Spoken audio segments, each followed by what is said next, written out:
সাবেক রাষ্ট্রপতি শাহাবুদ্দিনের বিরুদ্ধে ওঠা অভিযোগে সরকারের নতুন বার্তা। সরকার বলছে অভিযোগগুলো গুরুত্বের সঙ্গে খতিয়ে দেখা হচ্ছে।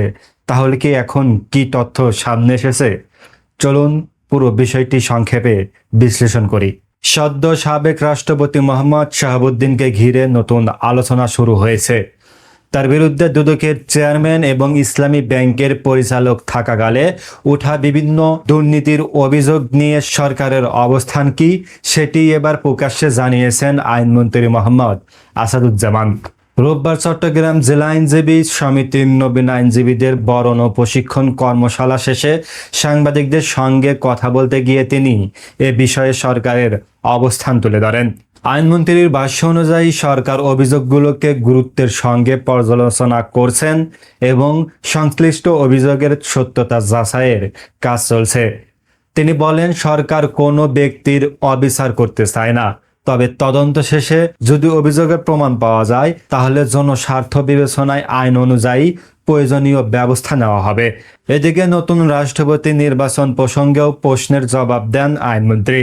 তিনি জানান, সংবিধানের বিধান অনুযায়ী পরবর্তী কার্যক্রম পরিচালিত হবে এবং সরকার পুরো প্রক্রিয়া সাংবিধানিক পথেই অনুসরণ করছে।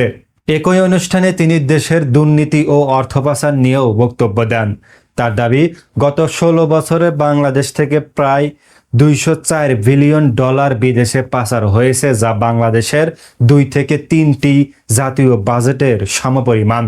এছাড়া তিনি অভিযোগ করেন, খুলনায় প্রায় 4.5 কিলোমিটার সড়ক নির্মাণে 280 কোটি টাকা বরাদ্দ এবং পিরোজপুর এলজেআইডির 3.5 কোটি টাকার একটি প্রকল্পের কাগজে কলমে উন্নয়ন দেখিয়ে অর্থ আত্মসাতের ঘটনা ঘটেছে। জুলাই গণ অভ্যুত্থানের সংক্রান্ত মামলাগুলো দ্রুত বিচার ট্রাইব্যুনালে পাঠিয়ে দ্রুত নিষ্পত্তির উদ্যোগ নেওয়া হয়েছে বলেও তিনি জানান। সব মিলিয়ে সাবেক রাষ্ট্রপতি মোহাম্মদ শাহাবুদ্দিনের বিরুদ্ধে ওঠা অভিযোগের বিষয়ে সরকার তদন্ত চলমান থাকার কথা জানিয়েছেন। তদন্ত শেষে প্রমাণের ভিত্তিতেই পরবর্তী আইনগত পদক্ষেপ নেওয়া হবে বলে জানানো হয়েছে। এই বিষয়ে পরবর্তী যে কোনো আনুষ্ঠানিক আপডেট আমরা আপনাদের সামনে তুলে ধরব।